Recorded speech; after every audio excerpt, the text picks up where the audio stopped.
Hello everyone, and welcome to Mind Matters. Today we're diving into a topic that touches so many lives, but isn't always easy to talk about: recovering from emotional trauma. Emotional trauma is something that can affect anyone at any point in life. It might be caused by a single event, or it can be the accumulation of experiences that weigh us down over time. Maybe you've been through a rough breakup, lost a loved one, faced abuse, or experienced some kind of betrayal. Whatever the cause, emotional trauma leaves deep wounds that aren't always visible, but are very real. It can feel like a cloud that follows you around, even on the sunniest days, and makes it hard to move forward. We hear a lot about physical healing, but emotional healing can be much harder to talk about. The thing with trauma is that it doesn't just go away with time. Sometimes we think we're over it, only for it to show up when we least expect it, dragging us back to that place of pain. But here's the thing: healing is possible. It takes time, effort, and often the support of others, but it is possible. And today we're going to talk about some ways to navigate through that recovery process. First and foremost, I want you to understand that healing from emotional trauma is not a linear process. There will be good days where you feel lighter, like you're making progress. And then there will be days when it feels like you've taken 10 steps back. It's okay. That's part of the journey. The most important thing is to be gentle with yourself along the way. One of the biggest steps toward recovery is acknowledging what you're feeling. So often, we try to push our emotions down, hoping they'll just disappear. But the truth is, emotions demand to be felt. They need to be processed. And when we ignore them, they tend to come back stronger. So, take a moment to sit with what you're feeling. If you're angry, acknowledge that anger. If you're sad, let yourself feel that sadness. It's in this acknowledgement that we begin to take our power back. Once you've allowed yourself to feel, the next step is to find ways to express those emotions in a healthy way. For some people, this might mean talking to someone they trust, whether that's a friend, a family member, or a therapist. Therapy is an amazing tool when it comes to working through emotional trauma. There's no shame in reaching out for help. In fact, it's one of the bravest things you can do. For others, it might mean finding creative outlets. Journaling can be a powerful way to get your emotions out. Sometimes putting pen to paper and just letting your thoughts flow can bring clarity. You don't have to worry about how it sounds or if it makes sense. Just let it out. Art, music, dance, or even exercise can also be great ways to release what's been building up inside.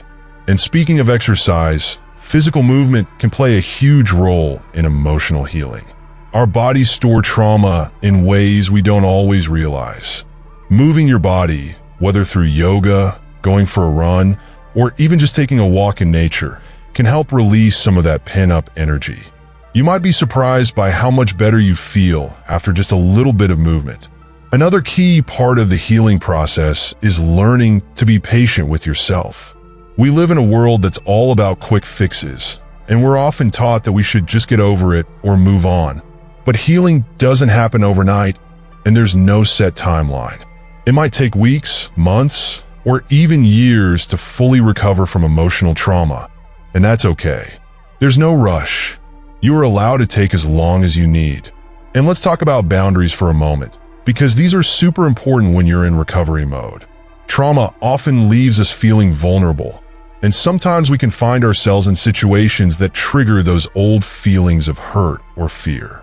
It's crucial to protect your energy during this time. Don't be afraid to set boundaries with people or situations that aren't serving your healing. Whether that means saying no to certain social events or taking a break from toxic relationships, it's okay to prioritize your mental and emotional health. Another thing to keep in mind is that healing doesn't mean forgetting. You're not trying to erase what happened to you, and that's not the goal. What you're doing is learning to live with what happened in a way that doesn't control you anymore.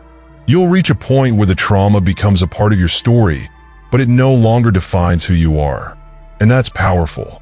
A big part of this process is learning to forgive, not necessarily the person who hurt you, though for some, that might come in time, but forgiving yourself. So many of us carry around guilt, and shame after going through trauma. We think we should have done something differently, or that it was somehow our fault. But the truth is, whatever happened was not your fault. You are not to blame for the pain someone else caused you. So, give yourself permission to let go of that guilt. You deserve to heal without the weight of blame dragging you down. Also, while you're on this journey, it's really important to focus on self-care.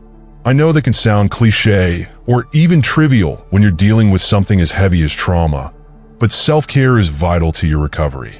This isn't just about bubble baths and face masks, though those things can be great. It's about taking care of yourself in the ways that matter most. Eating well, getting enough sleep, and making sure you're nurturing your mind, body, and soul. Sometimes self-care is as simple as taking a break when you need it or saying no to things that feel too overwhelming. As you heal, there may come a time when you want to reconnect with others in a meaningful way. Trauma can sometimes make us feel isolated, like no one else understands what we're going through. But you're not alone in this. There are others who have gone through similar experiences, and connecting with them can be incredibly healing.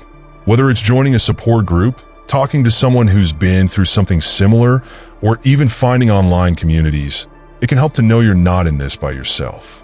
And finally, I want to leave you with this thought. Healing is a deeply personal journey, and there's no right way to do it. What works for one person might not work for another, and that's okay. The most important thing is that you're taking steps forward, no matter how small they may seem. Every little bit counts, and you should be proud of yourself for showing up for your own healing. Remember, emotional trauma doesn't define you. It's a part of your story, but it's not the whole story. You have so much more ahead of you. And while this chapter might feel heavy, it won't last forever. You are capable of healing, growing, and finding joy again. Give yourself the time and space you need, and don't be afraid to reach out for support along the way. Alright, that's it for today's video. I hope this has helped shed some light on what the healing process can look like and given you some encouragement as you work through your own journey. If this resonated with you, or if you know someone who could benefit from hearing this, please share this video. And don't forget to subscribe and hit the notification bell so you can stay connected with all the content we have coming your way. Thank you so much for spending your time with me today. Your healing matters, and I'm rooting for you every step of the way. Until next time, take care of yourselves, and I'll see you in the next video.